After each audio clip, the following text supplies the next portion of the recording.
Mettre en place une convention citoyenne, c'est faire en sorte que les citoyens soient au centre de processus de décision à venir. Or, les décisions qui sont à prendre maintenant concernant le climat, c'est un sujet fondamental. L'idée, c'est vraiment de prendre en compte les enjeux de climat et de biodiversité. Et ils n'ont pas voulu que ça se limite à une série de mesures techniques. Et ils ont voulu vraiment prendre en compte l'ensemble de la population et des partenaires de la région.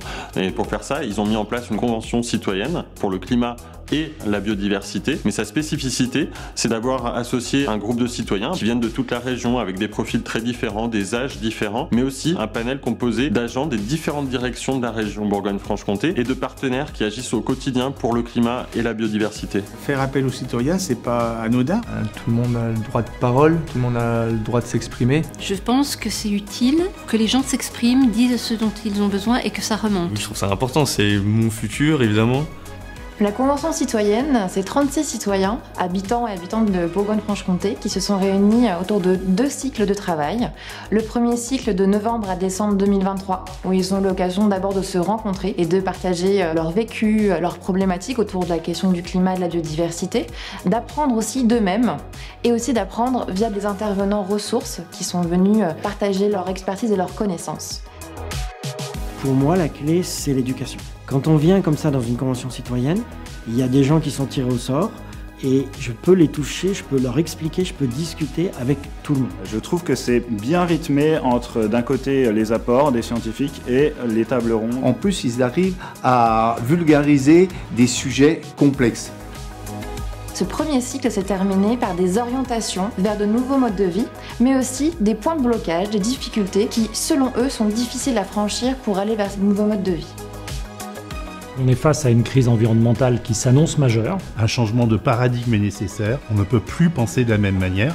Donc on est vraiment à l'aube d'une 6e extinction et les aiguilles de la pendule tournent très vite.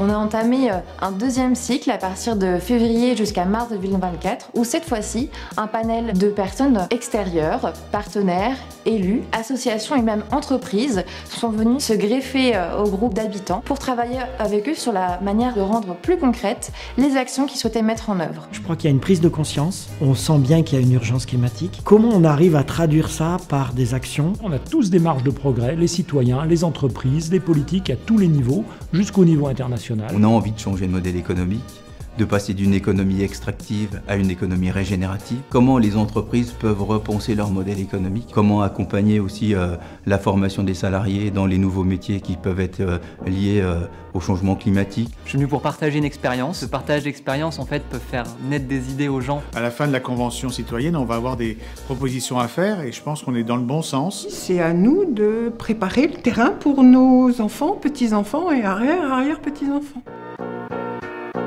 Lors de la dernière session, un temps d'écoute et d'échange a été ouvert entre élus et citoyens pour que les membres de la Convention puissent raconter comment ils en étaient arrivés à ces propositions. Et bien sûr, les élus ont l'occasion de questionner et d'échanger lors de moments plus informels avec les membres de la Convention. Je dirais qu'il y a 2 cycles dans cette démarche citoyenne. Il y a un cycle où les citoyens ont travaillé, puis il y a un deuxième cycle où ce sont les élus qui vont travailler à partir des propositions des citoyens. Aujourd'hui, c'est la dernière session et le but, c'est en fait de voir quelles actions vont être mises en place, quelles actions sont en suspens. Donc on apporte des pistes, mais on apporte aussi des questions, par exemple, très concrètement, les questions des mobilités, mais aussi sur les questions d'habiter, de se nourrir. Ça m'a vraiment plu, j'ai appris beaucoup de choses et je regrette que ça s'arrête. Finalement, cette fin, c'est le début d'une nouvelle aventure pour faire vivre les propositions de la Convention. Les services ont repris l'ensemble des propositions, donc 24 directions qui ont travaillé depuis pour transformer en action les propositions de la Convention. C'est une chose à faire plus souvent. Plus les gens seront informés, plus ils auront une prise de conscience et plus on aura des chances de faire bouger les choses.